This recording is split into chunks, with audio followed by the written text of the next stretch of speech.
President, ministers, colleagues, Mr. Prime Minister, your presence in front of us is an insult to democracy. You have already been censored twice by this assembly, as a member of the Barnier and Bayrou governments, and yet here you are, devoted Prime Minister, the third tenant of Matignon in less than a year, short-term contract, precarious bail, Macronism in the face of itself. Become Prime Minister as we enter the orders, party Monday, supposedly last of the Gaullists, returned Friday last of the faithful. Here you are, under the constraint of the boss. In the meantime, arrangements are in a secret bubble, rhythmed by the failures of your clan, the mediocre ambitions of a party sitting on 4% of the votes, and a few figures, whose vocation for a week seemed to be to save at all costs Macron's policy, which has made our country suffer so much. Your presence confirms it at your expense. Emmanuel Macron is a desperate case. Your nomination is even the confession of the president's interrogation. But to understand, we must go back to the origins. It is not a volcanic eruption without cracks in the terrestrial layer, as it is not a political earthquake without fractures with the people. In 2022, Emmanuel Macron proclaims, "This vote obliges me," before violating the nation with a poison pension reform. In 2024, Emmanuel Macron loses the European elections.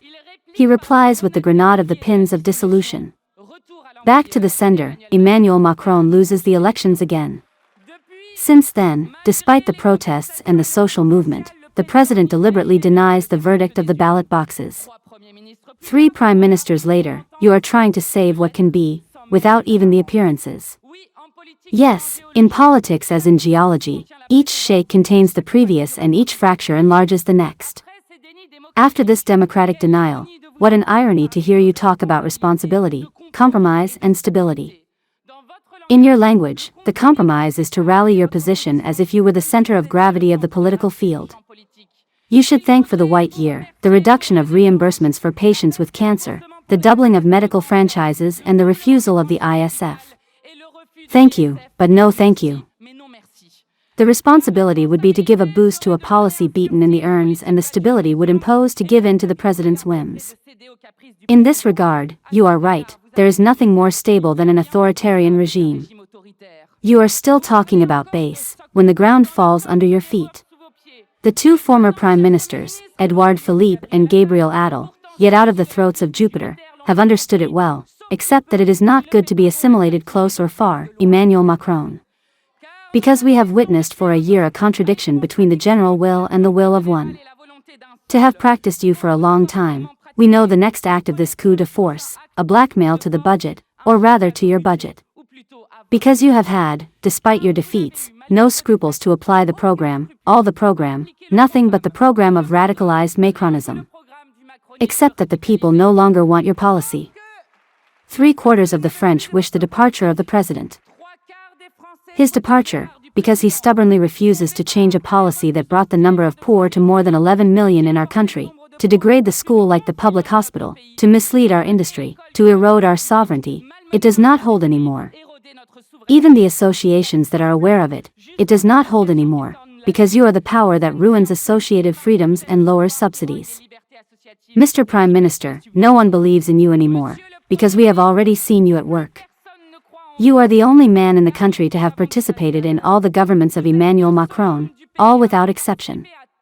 Since 2017, it is your hatred of class that has fallen on the country.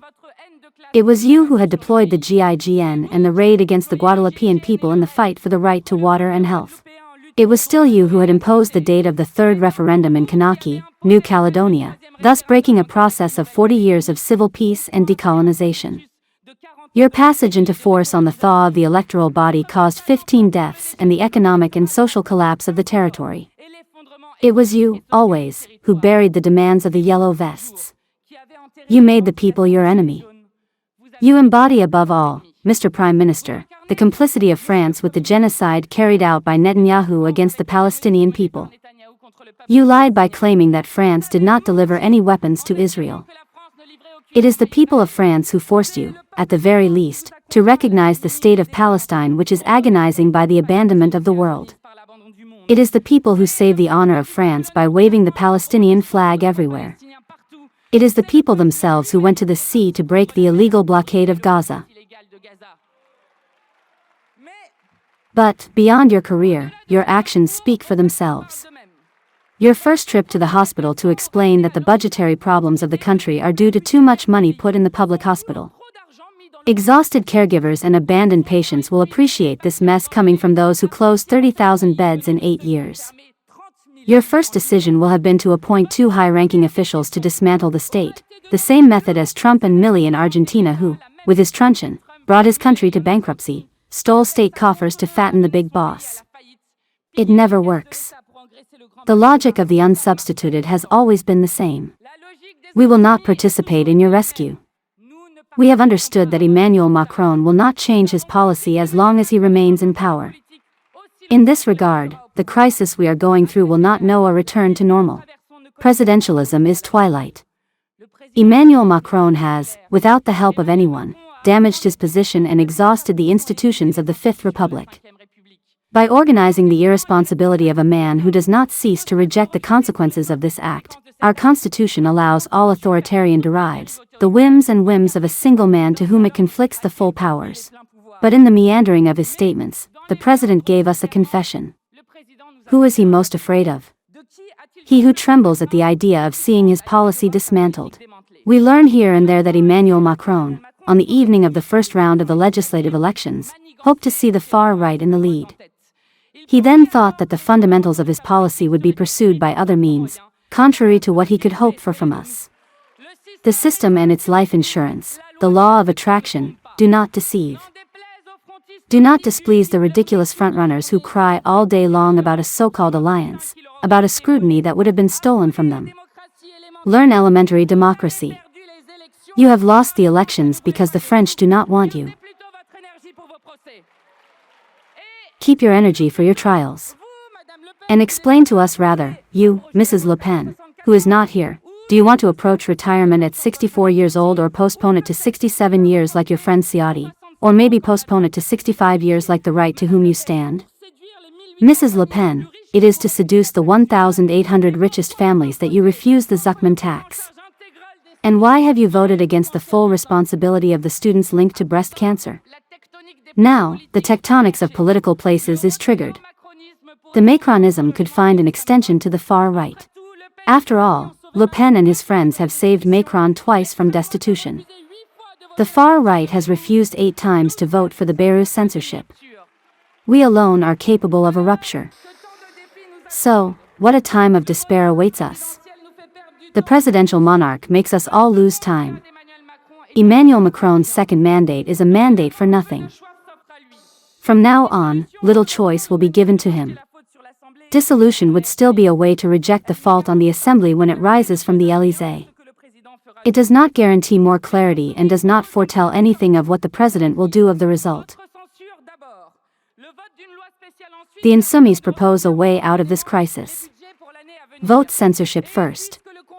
The vote of a special law then allowing to temporarily redirect the budget for the year to come. And since the countdown of Emmanuel Macron's departure is launched, it will be necessary to go through the resignation or the destitution of the President. If the first one is up to his will, the second is the only breach we have. And as Leonard Cohen used to sing, in everything there is a breach and it is only there that the light shines. Mr. Prime Minister, we are going to enlarge the breach until it collapses, the old world you embody. We are witnessing the end of a known world, commercial war, the return of imperialism, everywhere the rise of conflicts. The whole of humanity is threatened by climate change to which our country is not prepared. The French have been suffering for too long social mistreatment, the explosion of inequalities and poverty, but also the rise of racism which undermines the dignity of human beings. We will succeed because we are ready to take at the root what divides our country, regain power to the oligarchy and the confiscation when it comes to the Sixth Republic, organize conditions of existence compatible with human life, plan large energy, industrial and ecological share wealth by taxing the ultra-rich, guarantee the unity of the people against the poison of hatred. We are ready to build the civilization of the free time with retirement at 60 years, because a reform imposed against an entire people, against all unions, against the National Assembly, do not conclave, do not discuss, do not suspend, it is approaching. Mr. Prime Minister, we will enlarge the gap day after day, fight after fight, because in each gap, there is the promise of a morning.